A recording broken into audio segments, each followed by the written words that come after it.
Student, आज हम chapter number 6 exercise 6.2 के बारे में बात करेंगे। और इसमें क्वेश्चन नंबर 1 6.2 का क्वेश्चन नंबर 1। क्वेश्चन नंबर 1 क्या हमारे पास सवाल में लिखा है, यदि आकृति में यदि ए बी समांतर सी डी है। सवाल को समझने पहले स्टूडेंट्स, यानी कि ए बी समांतर सी डी, समांतर यानी पैरेलल, और सी डी समांतर ही है, सी डी समांतर ही, और बाय अनुपात जेड यानी कि बाय और जेड का अनुपात 3:7 है। तो एक्स का मान क्या था, हमें एक्स की वैल्यू फाइंड करनी है। अब सवाल में दिया था सॉल्यूशन देखिए, यानी कि क्या है सवाल में, क्या दिया था कि सवाल में ए बी समांतर सी डी और सी डी समांतर हमारे पास दे रखा है ये।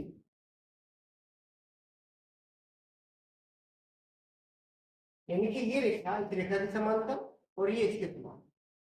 इसमें ये हुआ, अतः हम कह सकते हैं यहाँ पर कि जब ए बी सी डी की समांतर है और सी डी एफ के समांतर है, तो ए बी समांतर हुआ सी डी और समांतर हुआ ए।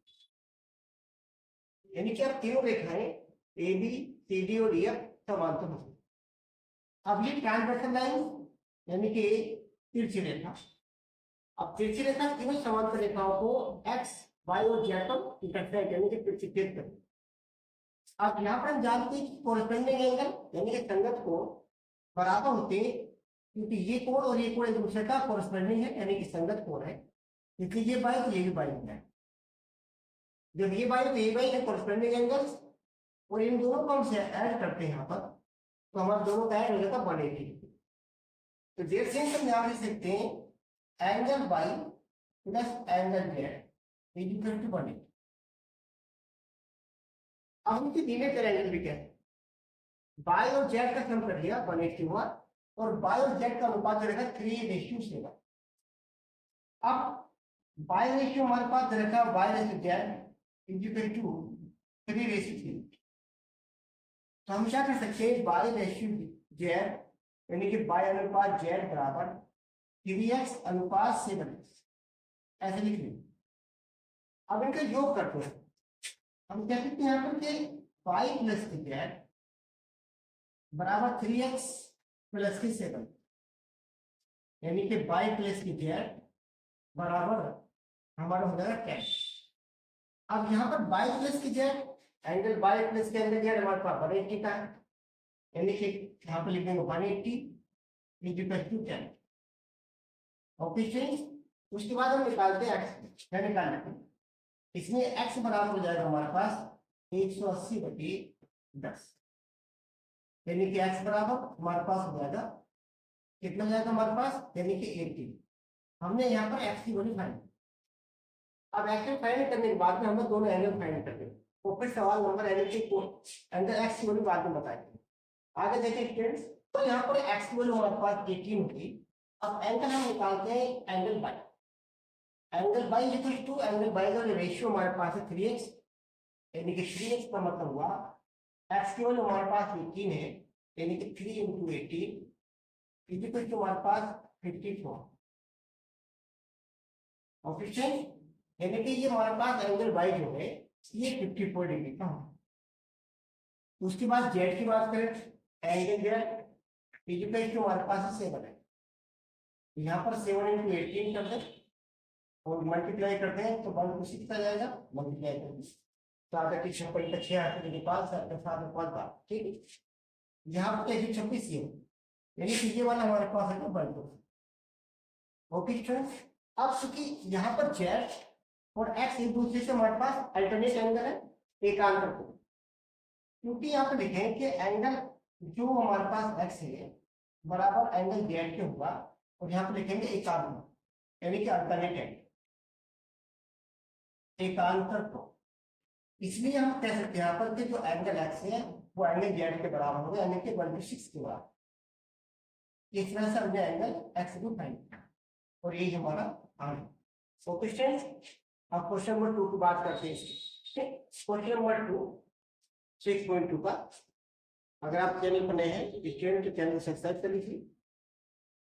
आकृति में यदि ए बी समांतर सी डी है, सवाल में दे रखा है कि ए बी सी डी के समांतर, ए एफ लंब है सी डी पर यानी परपेंडिकुलर, ए एफ यहाँ पर लंब है और जब रेखा लंब होती है तो कोण 90 अंश का बनता है। और जी डी जीईडी ये कहा जाता है जीईडी, जीईडी की बात करिए यानी कि ये वाला एंगल पूरा बनाते हैं यहाँ तक 1/6 का नेगेटिव 26 अंश है। तो एंगल एजी फाइंड है, एजी की बात करनी, इस एंगल को बताना है जीईएफ, जीईएफ यानी कि ये वाला एंगल बताना और बताना है एफजीई यानी कि एफजीई ये वाला, तीन एंगल हमें फाइंड है। तो सबसे पहले क्या करना है, यहाँ पर स्टैंड क्या चीज दे रखी है, सॉल्यूशन की बात करते हैं। क्या सॉल्यूशन में, सॉल्यूशन दे रखा है, क्या चीज दे रखी पहले लिख लेते हैं। दिया है कि ए बी जो रेखा दे रखी है, ए बी समांतर है C D. Okay students, A B C D की समांतर है और यहाँ पर ई एफ जो है वो ई एफ लंब है सी डी। ई एफ या एफ ही कह सकते हैं, सी डी पर लंब है इसलिए पूरी 90 डिग्री तो हो। अब बात करते हैं, अब ये देखा हमारे पास जी जो है एक ही ट्रांसवर्सल लाइन है यानी कि तिरछी रेखा, क्योंकि जी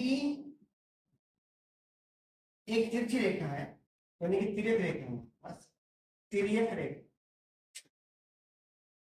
तिर्यक रेखा है, इसलिए हम कह सकते हैं यहाँ पर, इसलिए कोण एजीई हमारे पास होगा, कोण एजीई एजीई बराबर होगा जीईडी, एंगल जी ये इसके बराबर होगा। क्यों बराबर होगा, क्योंकि दोनों हमारे पास एकांत है यानी कि अल्टरनेट एंगल।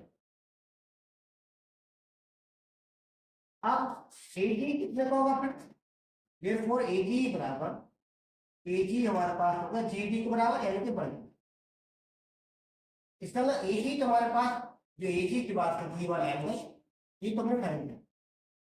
अब बात आती है हमारे पास जीईएफ, अब ये 1/6 है। ओके स्टूडेंट्स, और हमें निकालना क्या है, जीईएफ की बात करनी है, जीईएफ की बात करनी है, क्योंकि ये पूरा कोण हमारे पास एंगल जीएफ की अगर हम बात करें, जीएफ बराबर जीईएफ, ये पूरा एंगल 1/6 का है। इस 1/6 में से 90 माइनस कर दे तो हमारा जीएफ निकल जाएगा यानी कि 1/6 माइनस के 9 इक्वल टू 36। इस तरह इस पूरे एंगल में से ये इतना 90 डिग्री का एंगल अगर ये माइनस कर दें तो हमारा ये एंगल 36 डिग्री का निकलेगा। ओके स्टूडेंट्स, अब बात आती है इसकी, यहाँ पर अगर कोण ये वाला फाइंड करना हमें, इसकी निकालेंगे तो ये पूरे लाइन लीनियर एंगल हो गया, रैखिक कोण हो गया। अब रैखिक कोण जो था 180 का होगा, अब 180 में से अगर ये माइनस कर दो तो ये एंगल निकल जाएगा। अगर कोण हम बात करते हैं एफजीई की बात करें, एफजीई बराबर तो 180 में से अगर 1/6 माइनस करते हैं तो हमारे पास 54 का ही होगा, क्योंकि 10 में से 6 जाएंगे 4 बचेगा, 7 में से 2 जाएंगे तो 5 होगा, तो ये हमारा 54 का होगा। इस तरह से हमारे सारे एंगल फाइंड करें। ओके, इस तरह से हमारा सवाल दूसरे पर होगा। अगर आपको सवाल समझ में आया स्टूडेंट्स तो वीडियो को लाइक और सब्सक्राइब कीजिए। धन्यवाद।